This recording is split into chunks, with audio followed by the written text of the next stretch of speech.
మరి ముఖ్యంగా ప్రస్తుతం ఏదైతే టీడీపీ ఉందో దానికి సంబంధించి జూనియర్లు వర్సెస్ సీనియర్లుగా పార్టీలో అంతర్గత కుమ్ములాటలు ఉన్నాయి.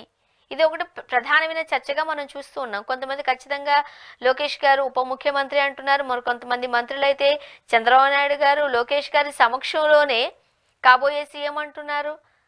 ఈ రోజు సీనియర్లు ఎవరైతే ఉన్నారో అచ్చెన్నాయుడు గారు వీళ్ళు ముఖ్యమంత్రి డిప్యూటీ సీఎం ఇవన్నీ కూడా నిర్ణయించేది మీరు నేను కాదు ప్రజలు అన్నారు. అంటే ఏం జరుగుతుంది? విభేదాలు ఉన్నాయా?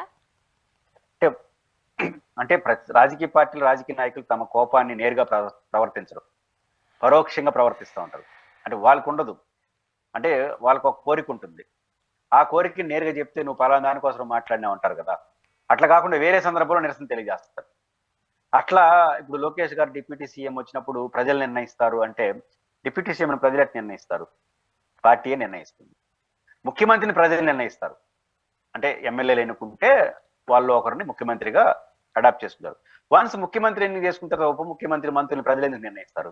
ప్రజలకి ఏం సంబంధం లేదు. ఉప ముఖ్యమంత్రినైనా మంత్రులనైనా ఇతర ముఖ్యమంత్రిని ముఖ్యమంత్రి నాయకత్వంలో పార్టీనే ప్రజలు నిర్ణయిస్తారు. తర్వాత ఉప ముఖ్యమంత్రి మంత్రులందరినీ ఎవరు? ముఖ్యమంత్రి నిర్ణయిస్తాడు. ఇప్పుడు లోకేష్ గారు ఉప ముఖ్యమంత్రి కావాలన్నా వద్దా అనేది ప్రజలు నిర్ణయించరు, చంద్రబాబు నాయుడు గారే నిర్ణయించాలి. లోకేష్ గారిని దీని ద్వారా ఒక సిగ్నల్ ఇస్తున్నారు. అంటే ప్రజలు నిర్ణయిస్తాంటే అర్థం ఏంటి? మళ్ళీ 2029 ఎన్నికల్లో లోకేష్ పేరు గారు చెప్పి అప్పుడు ఇస్తే అప్పుడు అవ్వదు అని ఇండైరెక్ట్ గా చెప్తున్నారు. ఇప్పుడు వద్దని డైరెక్ట్ చెప్పకుండా ఇండైరెక్ట్ గా చెప్తున్నారు. డైరెక్ట్ గా లోకేష్ గారు ఉప ముఖ్యమంత్రి కరెక్ట్ కాదన్నారు అనుకోండి, అది అసంతృప్తి అయిపోతుంది. ప్రజలు నిర్ణయించానుకో దీనికి ఏ అర్థంలో చేసుకోవచ్చు. కానీ ఒక సిగ్నల్ అయితే మాత్రం పైకి ఇచ్చినారు, అదేంటంటే నేను అసంతృప్తిగా ఉన్నాను.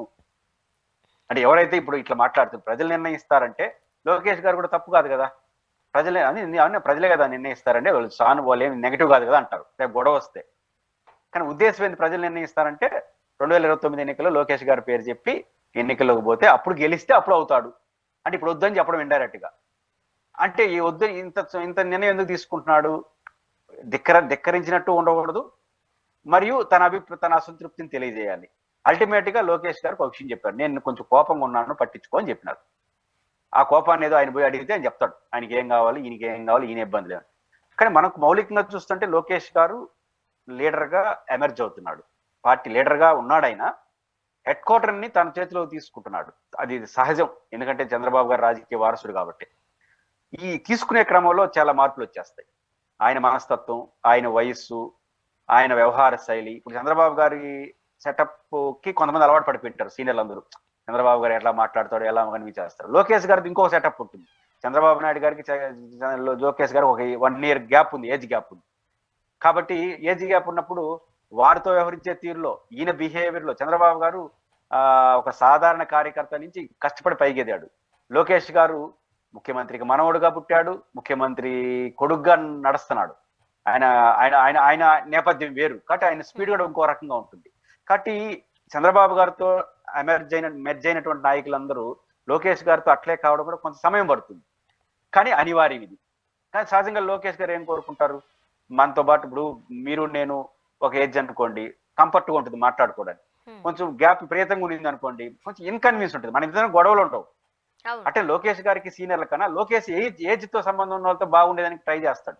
అప్పుడు ఏమవుతుంది? సీనియర్లు కొంత తగ్గాల్సి వస్తుంది. అప్పుడు ఏం చేయాలి? సీనియర్లు రాజీ అన్నా పడాలి, లేదా తమ రాజకీయ వారసుని లోకేష్ గారికి అప్పగించాలి.